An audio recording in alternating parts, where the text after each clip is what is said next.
From Outer Space by Robert Zacks.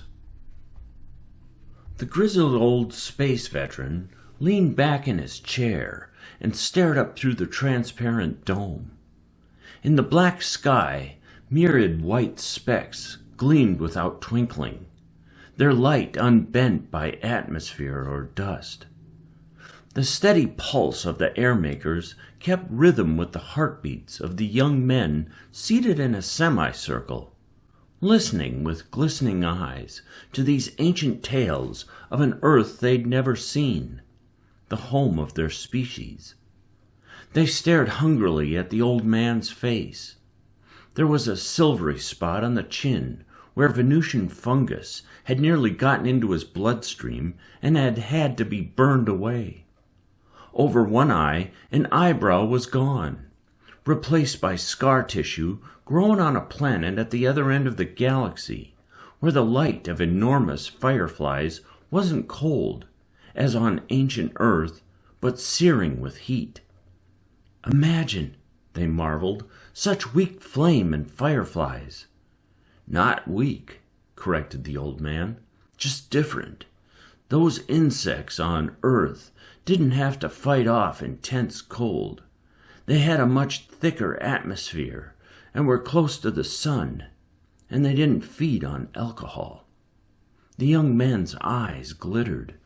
They were an odd group, small, most of them, none over 5 feet 5 inches, and pale, unlike the old man, who was bulky around the shoulders and had skin virtually leathered by various radiations and temperatures and winds.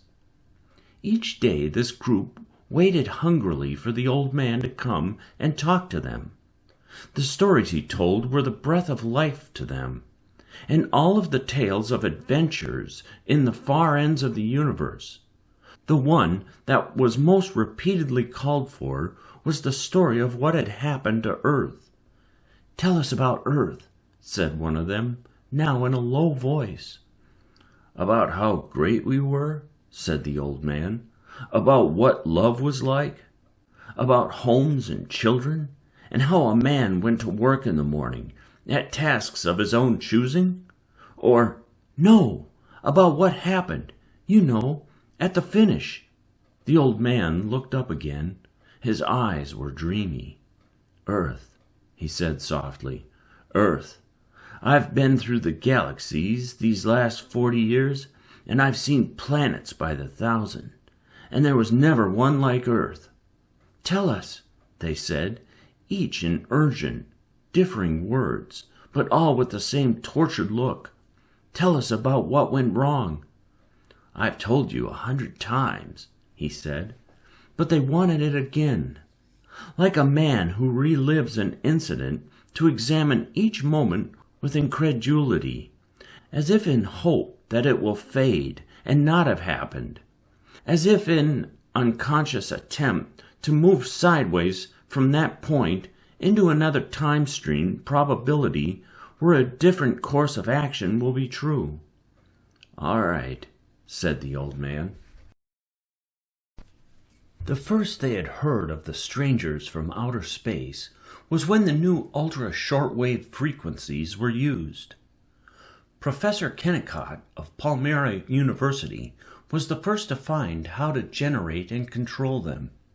He tried to transform the wavelengths upward to a range either auditory or visual, but for some reason power was lost in the process.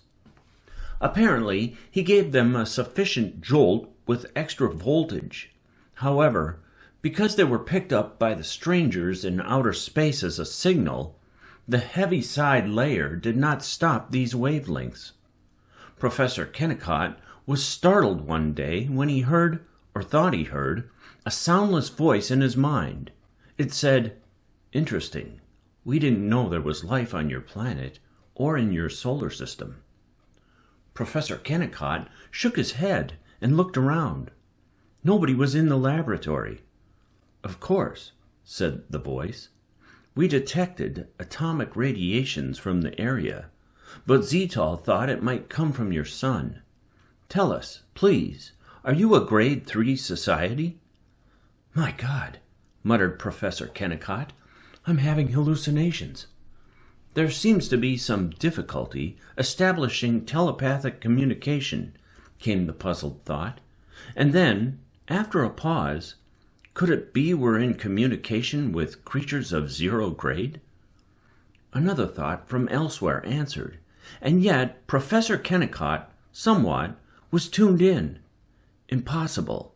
The signal picked up was very close to telepathic frequency. It wasn't until 2 days later that Professor Kennicott discovered that he wasn't the only one who had experienced the auditory hallucination.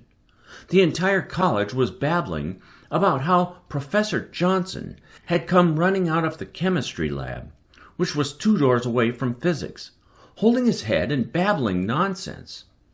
Professor Kennicott made a beeline for the hospital and had a quiet discussion with Professor Johnson. A discussion which is now historic. They discovered that not only were both their IQs over 180, but that both of them, sitting together discussing the matter, were simultaneously getting new messages which nobody around them was receiving. It wasn't long after that, of course, that many of the most brilliant men on Earth were reporting the same hallucinations, and as news of it spread, it became obvious that not all could be insane in exactly the same way with the same thoughts. Excitement and puzzlement ran tremendously high, because although these intellects of Earth could receive telepathic messages, they were not advanced enough to send. They only knew what was being messaged to them, and this continued to be so until feverishly working physicists pinned down the telepathic wavelength mechanically. That was when conversations were begun, and the entire Earth was able to listen in, by translation and regular broadcast. The discussions did not go well. The beings from outer space would not answer questions. They only asked. The first thing, apparently, that made them cautious was the first official question from Earth. How is it that we understand your thought even though many of our scientists speak different languages? The whole world awaited the first answer. None came. There was a silence lasting for hours. Then came a message. Your question indicates you may be a low grade of developed life. We shall investigate and fit you into our needs according to your capabilities. A thrill of horror went around the world. What kind of monsters were these? What would they do? The uproar that ensued was full of frantic military preparations. Bombs were readied in the atomic planes. Rockets were raised in their cradles, adjustable to any orbit.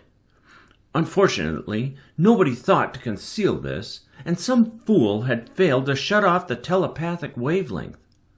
One morning, the world awoke to a non-electrical society in which nothing electrical would work. We have put a field of force around your planet, came the message. There must be no violence. Be not afraid. We come as friends. We will appear now and investigate. Be calm. The leaders of each nation spoke to their people, and the world waited in tense silence. One day, an enormous sphere appeared and landed. The creatures that emerged couldn't be clearly discerned because they were in spacesuits, which gave them comfortable air pressures and what was to them breathable atmosphere. They were 4-legged creatures, but could walk on 2 if necessary. A delegation of picked dignitaries started to show them our world, our customs, the way we dressed, what we lived in, what we ate. Almost immediately, the strangers turned and left our world. Within 2 days, Earth was in bondage. The old space veteran stopped. He looked around at the tense faces. "We found out later," he said. "It was the banquet they watched on a film which we ran off that did it. There was a scene where a waiter brings in a whole roast pig with an apple in its mouth, and then it's eaten. All the boys drew a deep, horrified breath. The old man nodded heavily. "Well," he said, "how are we to know these beings from outer space had evolved from pigs, or creatures very similar?" He sighed and stood up. "Well, maybe in 50 years they'll feel we're advanced enough for freedom." He smiled. "I'll leave you to your telepathy classes and conditioning." He moved toward the door, and a portion of glass wall slid aside to let him through. But before he exited, he turned and said softly, "Now don't let it get to you, boys. Being exhibited in a zoo isn't too bad. Serve your time and you'll get servant status like me, and get out into space." He waved and walked out through the spectators gathered around the glass cage.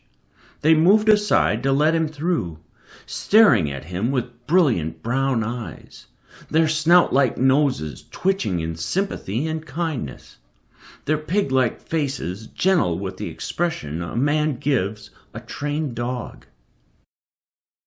The end.